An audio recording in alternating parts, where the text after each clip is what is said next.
Hola chicos, ya bienvenidos a esta tercera parte de la Segunda República, tercera parte y penúltima, ¿vale? Hemos visto el gobierno provisional, hemos visto el bienio reformista y ahora vamos a ver el bienio radical cedista.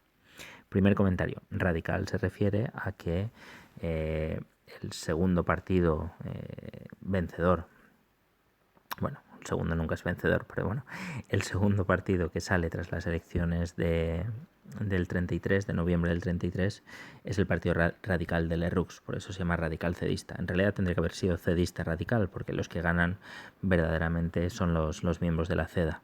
Pero bueno, radical cedista pues parece que suena mejor. Aquí tenéis una breve introducción a la figura de José Antonio. José Antonio, pues pensad que es el representante español del fascismo europeo.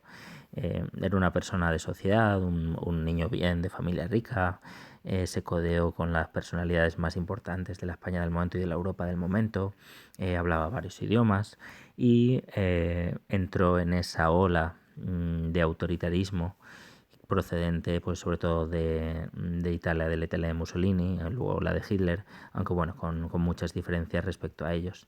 Si ya Mussolini es bastante distinto a Hitler, pues ambos dos con José Antonio pues hay bastantes diferencias. También pensad que igual que Mussolini, el principio de la falange española y del fascismo español también tiene mucho que ver con el movimiento obrero.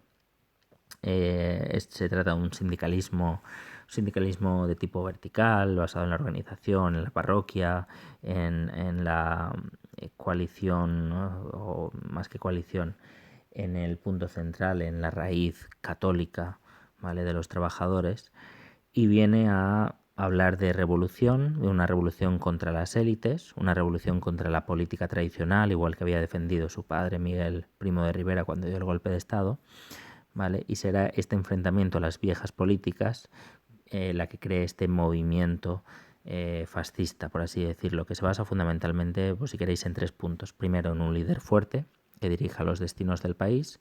Segundo, en la aniquilación total del sistema parlamentario democrático, ¿vale?, con la imposición de un partido único, que será el que rija los destinos porque es la representación del propio país. Y tercero, si queréis, pues estas tres características fundamentales es su carácter antimarxista, antirrevolucionario, eh, anti... ¿cómo diría yo? Seguramente antimarxista sería lo que más... o antibolchevique incluso, podría decir más. Antibolchevique me gusta más en el sentido de que los fascistas, Falange Española en este caso, ve una amenaza en la revolución y ve una amenaza contra élites económicas, élites culturales que ellos también representan y vienen a representar. Entonces tenemos esos dos movimientos, aunque en principio es un movimiento que actúa contra las élites profesionales de la política, también es un partido político formado por otro tipo de élites, una élite más burguesa que está pidiendo entrar en la política y que parece que nunca vaya a entrar por esa permanencia milenaria de las grandes familias de la élite española. Bueno, me he enrollado demasiado con José Antonio. Bueno, echéis un vistazo a su biografía en cualquier página de internet. Y empezamos con este bienio. También he llamado el bienio negro, ¿vale? Pero bienio negro pues ya nos está introduciendo una opinión al respecto y bueno, como historiadores pues tenemos que tratar de huir de esas manifestaciones de opinión pues que nunca vienen bien. El bienio radical cedista se extendió desde noviembre del 33, fecha de la dimisión de Azaña, que obligó a convocar nuevas elecciones, hasta febrero del 36. La campaña para estas elecciones fue intensa y apasionada, pero pacífica. Por primera vez votaron las mujeres. La derecha, aglutinada en la CEDA, acudió unida con un programa mínimo que incluía la reforma de la Constitución y la amnistía para los delitos políticos, especialmente pensada para Sanjurjo y los que habían colaborado con él. Esto es un punto fundamental. La derecha desunida, que venía desprestigiada desde el fin de la dictadura de Primo de Rivera, vuelve a cobrar fuerza y vuelve a acaparar en un solo partido todas las sensibilidades de la derecha.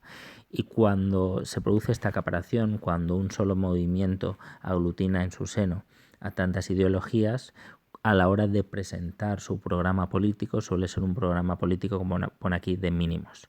Es decir, unos varios principios fundamentales, varias bases, pero sin entrar demasiado en el detalle. ¿Por qué? Porque cualquier matiz que se introduzca a este programa de mínimos puede ser contestado desde el interior por varios de los diversos movimientos que lo componen. Por parte de la izquierda se presentó desunida, los socialistas estaban decepcionados tras su experiencia de 2 años de gobierno, los republicanos estaban fragmentados y los anarquistas anunciaron su abstención. Al final votó el 67% del censo, que si mal no recuerdo, es más o menos el índice de participación que se tiene también hoy en día en las elecciones habitualmente. Y aquí tenéis dos gráficos con las elecciones, las primeras elecciones, las del 31, las ganadas por Azaña. Pero, bueno, por Azaña no, por los socialistas fundamentalmente, pero luego presidente de gobierno va a ser Azaña, y las del 33, ¿vale? Y veis que así como la izquierda tiene el 65% de los votos en el 31, la derecha y el centro tendrán hasta el 80%, ¿vale? Fijaos qué gran diferencia y fijaos qué alternancia tan fuerte que ha habido en el gobierno de la República.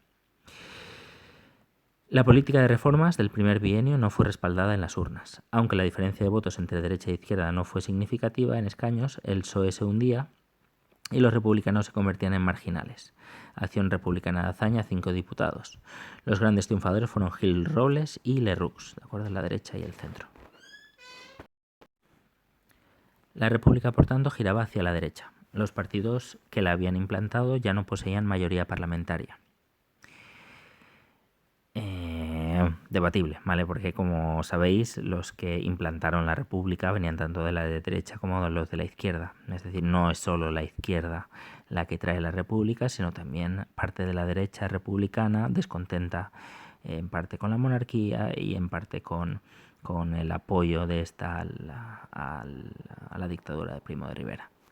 El presidente de la República, Niceto Alcalá Zamora, encargó la formación del gobierno a Alejandro Lerroux, ¿vale? A pesar de que la CEDA había obtenido el mayor número de escaños y por tanto poseía el grupo más numeroso de la Cámara. Aquí tenemos uno de los puntos fundamentales de este momento, ¿vale? Muchos han achacado a Niceto Alcalá Zamora el haber dinamitado, por así decirlo, el resultado de las elecciones. Cuando hay unas elecciones, el jefe del Estado, para entonces Alcalá Zamora, hoy en día Felipe VI, lo que hace es encargar al líder del partido más votado que intente formar gobierno, ¿de acuerdo? Y eso es así, eso se hace así, y si no consigue formar gobierno se llama al segundo partido, y si no al tercero, así hasta que se alcanza un acuerdo, y si no se alcanza, pues se convocan nuevas elecciones. Fijaos que en este caso, en estas elecciones, gana la CEDA, pero Niceto Alcalá Zamora encarga la formación de gobierno a Alejandro Lerroux.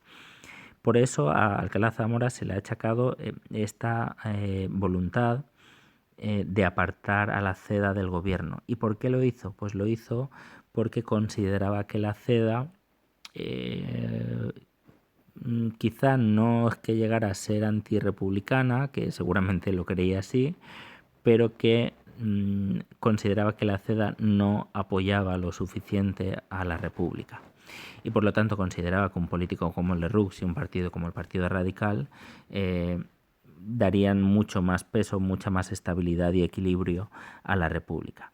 Esto provocará malestar, y malestar sobre todo en la CEDA, y presiones por parte de la CEDA para entrar en el gobierno, y críticas a Niceto Alcalá Zamora, y llamadas de atención a Gil Robles para que presione más y más al Partido Radical, y la debilidad de Lerroux, que se verá no como el líder del partido ganador, sino como del partido que ha quedado segundo.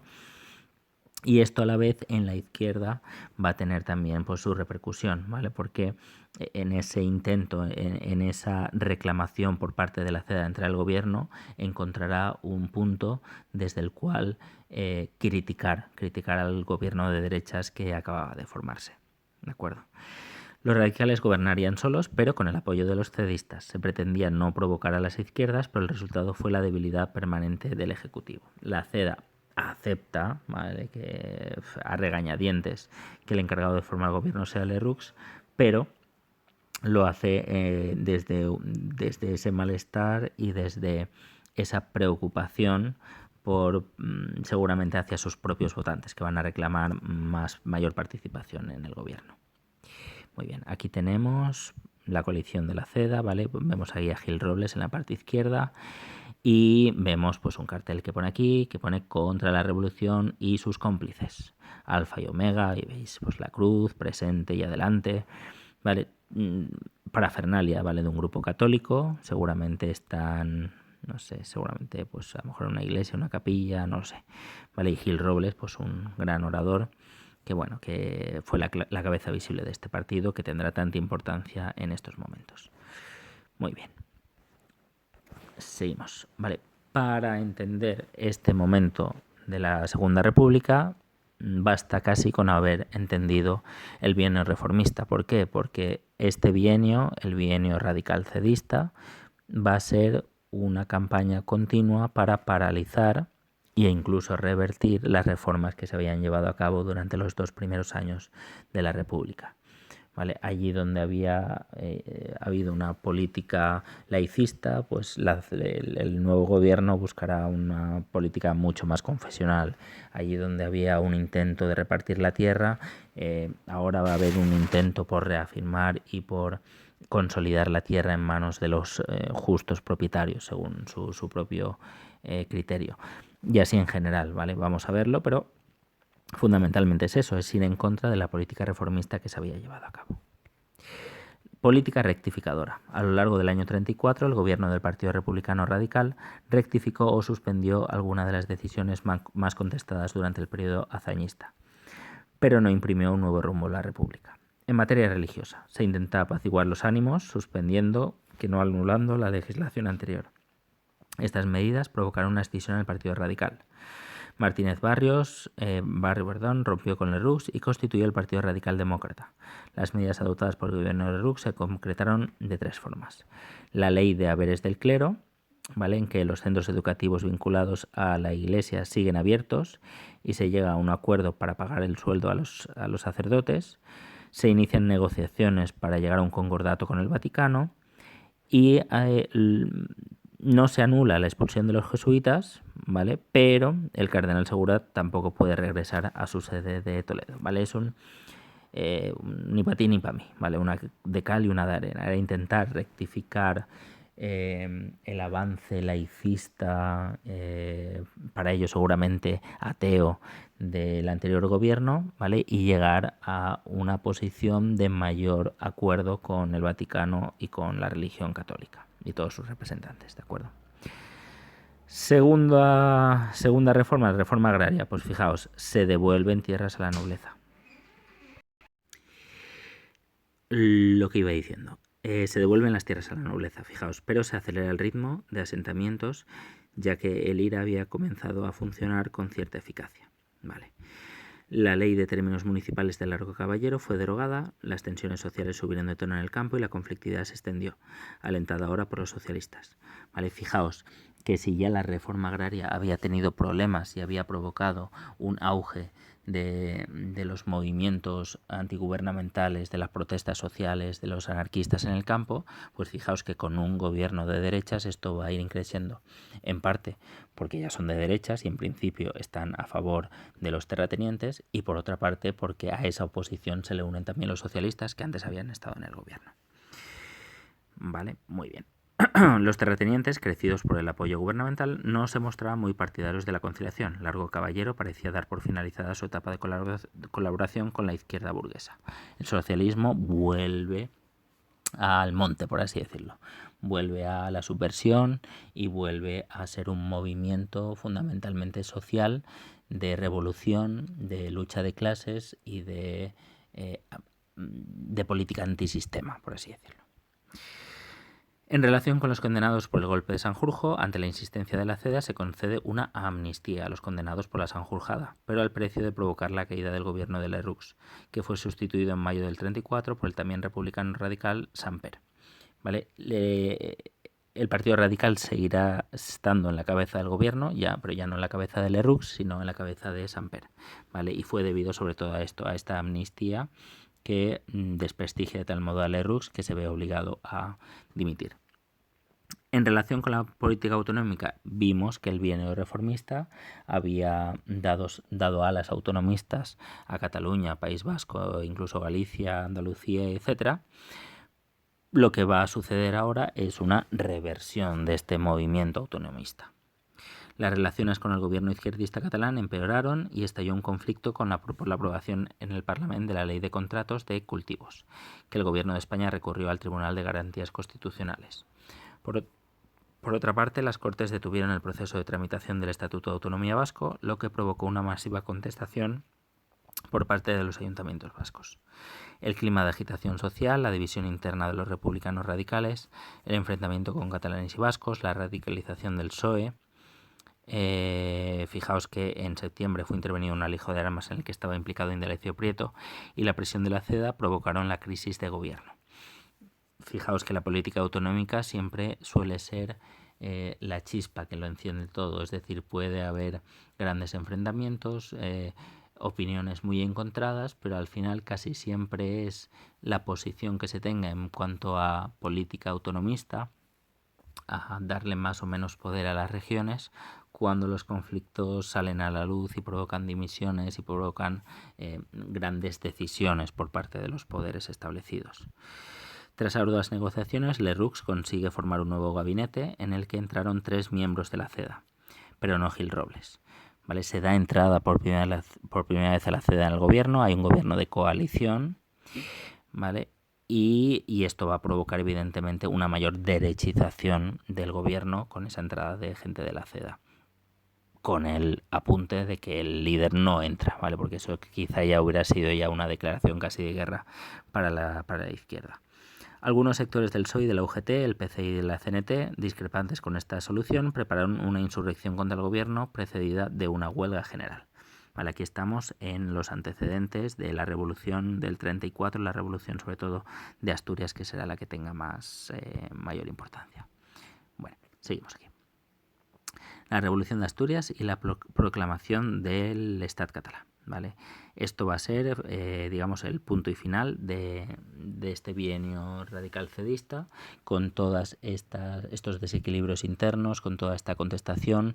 Y fijaos que en este ir y venir de reformas y antirreformas, lo que se va a provocar es una mayor polarización de la sociedad, polarización política.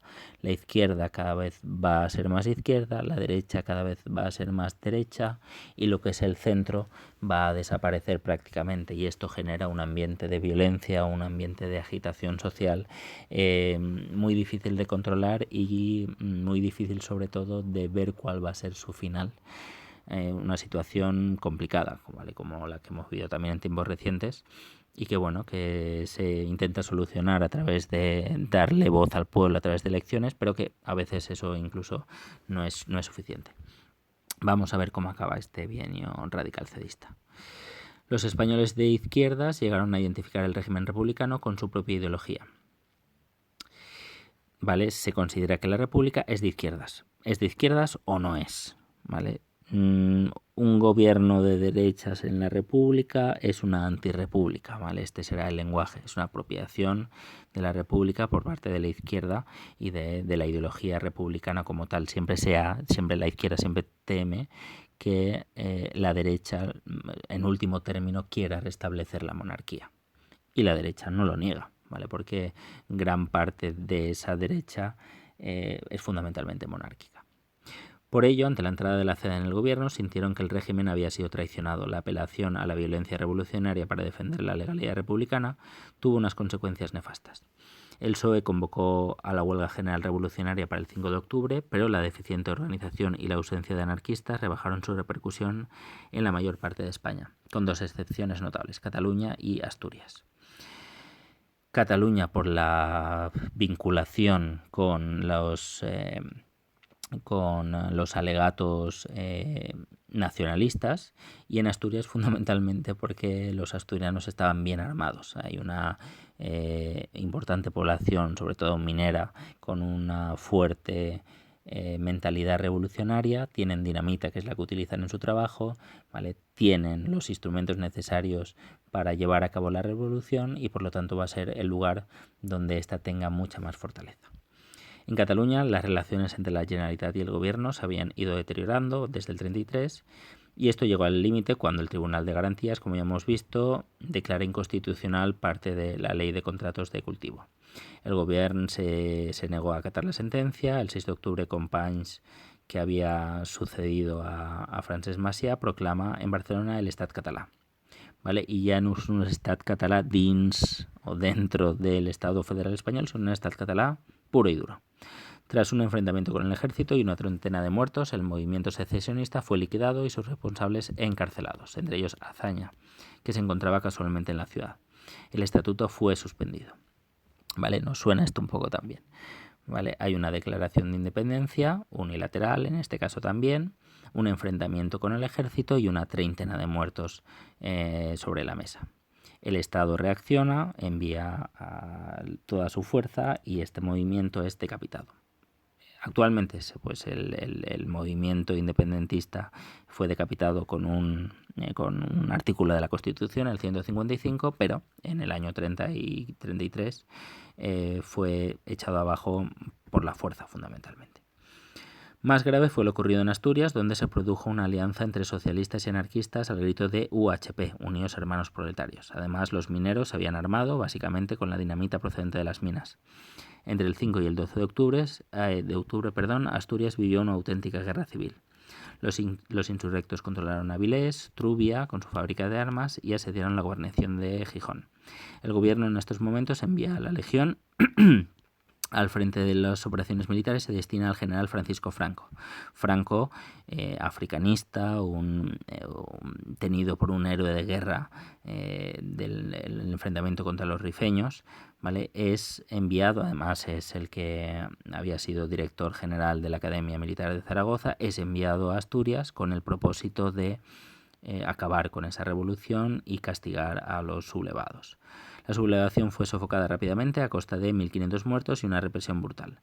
Las penas de muerte fueron conmutadas por Lerroux, ¿vale? Todos aquellos que después de la represión habían sobrevivido y quedaban en la cárcel, pues la mayoría de ellos fueron amnistiados por Lerroux, incluidos los dos líderes principales. Las consecuencias fueron trágicas porque sustituyeron la confianza entre izquierda y derecha por el temor mutuo y un odio creciente. Bueno, confianza entre izquierda y derecha, esto pues seguramente no la había, al menos desde el año 31, ¿vale? Pero fue creciendo evidentemente y la polarización cada vez fue más fuerte. Durante el año siguiente se intentó poner en marcha la reforma constitucional o la de la ley electoral, pero fracasaron debido a las disputas que se saldaron con 7 gobiernos distintos. Fijaos, hay inestabilidad, hay un gobierno contestado y que ha contestado a su vez con fuerza y ha recibido contestación. Toda esta inestabilidad finalmente se manifiesta con el cambio con crisis de gobierno, con el cambio de ministerios, cambio de líderes, etcétera, etcétera. La reforma agraria, tras los intentos del cedista Jiménez Fernández, quedó finalmente paralizada. A finales del 35, 2 escándalos de corrupción, el Extraperlo y Nombela. El de Nombela, pues la verdad es que no sé lo que es, me informaré ahora. El Extraperlo es un caso de corrupción vinculado al Partido Radical, que tiene que ver con una cierta ruleta inventada por unos señores que se llamaban Strauss y Perl, ¿vale? Que eran 2 señores, creo recordar que holandeses, por eso se llama Extraperlo, y luego a este nombre se vinculó con el contrabando, sobre todo después de la Guerra Civil, y era un caso de máquinas trucadas, un caso de comisiones, en el que, al parecer, Strauss y Perl, viéndose defraudados por contestaciones por parte de aquellos con los que habían negociado la entrada en España de este tipo de aparatos, empezaron a airear los nombres de los principales implicados en esta trama. Esto azotó al Partido Radical. Gil Robles forzó la enésima crisis gubernamental, pero Alcalá Zamora encargó el gobierno al radical Manuel Portela Valladares, con la misión de convocar nuevas elecciones para febrero del 36. Fijaos, Nicito Alcalá Zamora se niega una y otra vez a pedirle a Gil Robles que forme gobierno, ¿vale? Porque siempre intentará que esta manija la tenga el Partido Radical. Y bueno, en fin, hasta aquí llega el bienio radical cedista, ¿vale? Y fijaos y quedaos con esta impresión, ¿vale? Con esta ida venida, con esta pleamar y bajamar, intentos de reforma, dificultades de la reforma, reversión de la reforma, polarización social, enfrentamiento, ¿vale? Es un caldo de cultivo de lo que va a ser finalmente y será en el año 36 pues el gran enfrentamiento.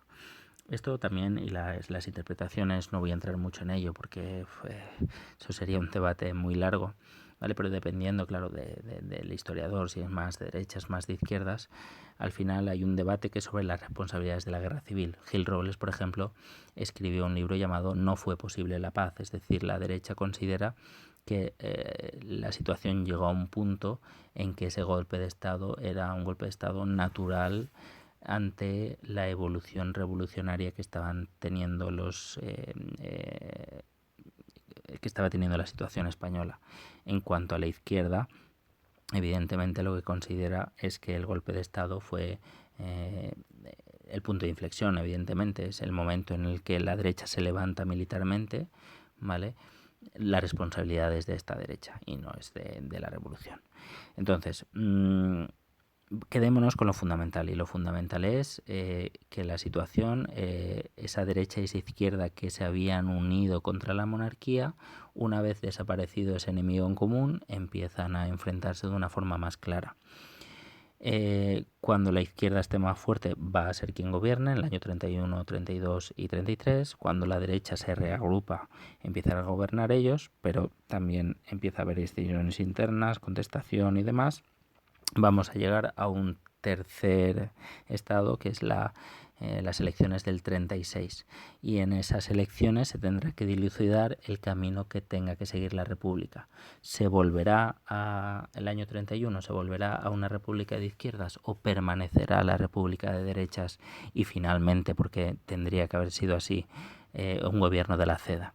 Pues eso lo veremos en el siguiente punto, y ahí los emplazo con mi deseo de no haberos aburrido demasiado y que sigáis atentos, porque aunque va a haber vacaciones, voy a seguir colgando vídeos para que los para que los veáis, para avanzar temario y poder dedicarle más tiempo después a comentar textos y a poder contaros pues trucos o pautas para hacer un buen examen en la PAU, haga cuando se haga.